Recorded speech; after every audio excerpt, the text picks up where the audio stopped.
Hey, it's the dead of the off season. We're spicing things up a little bit here. Let's talk about this. And honestly, this has been a topic ever since the words Juraj Slafkovsky from Slovakia have come out of Ken Hughes' mouth a couple of weeks ago. I guess it's almost been a month, since the draft. I honestly still can't believe it. I mean, my jaw was to the floor. I mean, you'll remember that day, everyone and their dog, maybe except for a few people, were saying, look, the Habs are going to draft Shane Wright, and he's the best player in the draft, and that's the way to go, and that's just what it was going to be. And a ton of people, including myself, believed that. Don't let people fool you.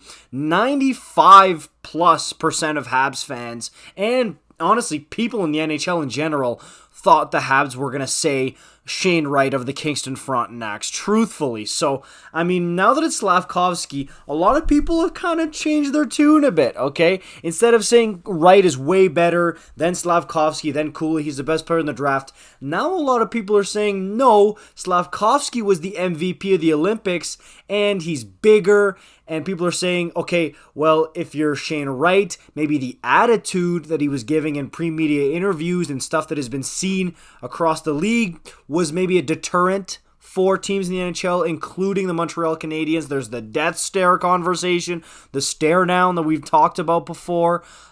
So that kind of got me thinking, okay, well, I mean, a ton of Habs fans are pointing to the attitude of Shane Wright. And if I'm looking at that, am I saying, okay, does that mean that maybe Shane Wright is still the best player compared to Juraj Slafkovsky, but the attitude turned off the Montreal Canadiens, the Arizona Coyotes, and the New Jersey Devils? Because to me, that was also a huge thing when, I mean, I get it with New Jersey, you've got Hischier and Jack Hughes already down the middle, but Arizona, to stick with Logan Cooley when they've got nothing in the cupboard in Arizona, okay? Their jerseys are going to be selling with blank nameplates on the back. There's nobody there other than like Clayton Keller, basically. So to still go with Logan Cooley over Shane Wright, it was just like, whoa, what's going on here? So, I mean, the only one I really saw was Bob McKenzie. He was the only one in the pre-draft rankings who had Slafkovsky first overall. Everybody else was saying Shane Wright, slam dunk, first overall. We've been saying it for years, so was he overrated? Is he not as good of a player as people were saying? Or did his attitude, his cockiness maybe play a part in this? This is what I'm wondering about here. Now, don't get it twisted.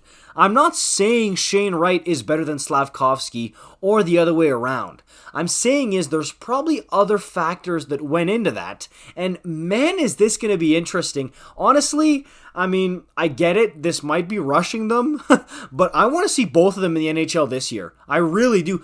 Just because I want to see Slafkovsky versus Wright so they can kind of duke it out and be like, okay, who is the better player? Let's settle this debate. And I talked about this before.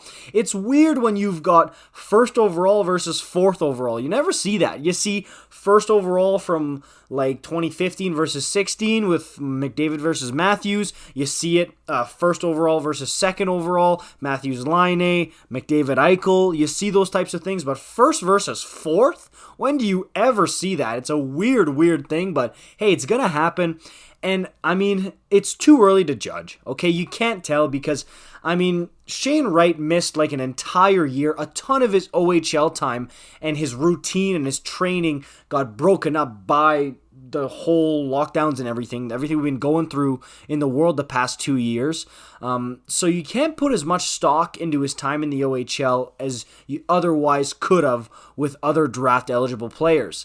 But Slafkovsky has such a small sample size. Like, he did play against men, and he did go in the Olympics and win the MVP. That's great, but he hasn't done it for full seasons at a time like Wright did. And that's not me defending Wright. That's just me saying this is a closer race than people give it credit for. I know one of the kids went fourth overall, and the difference between first and fourth is supposed to be astronomical, but hey, the gap is not that big, and I want to see why Ken Hughes drafted Slafkovsky. I want to see if it's because of the big power forward frame. Is it the attitude? Did Slafkovsky seem way more squeaky clean and humble? He seems super humble and likable, and Shane Wright is rubbing a few people the wrong way right now.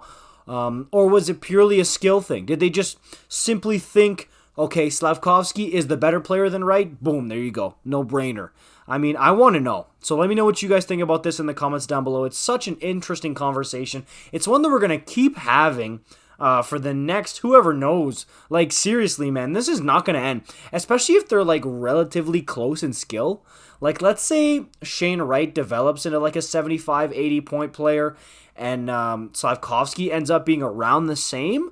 Like, this is going to be a debate for so long. Who should Montreal have taken? Were they right in going with Slafkovsky, or should they have gone with Shane Wright, which was the consensus first overall pick? Either way, man, that draft, I'm still not over it. That was such good entertainment, such good television. At the end of the day, the NHL is an entertainment product. It's a show.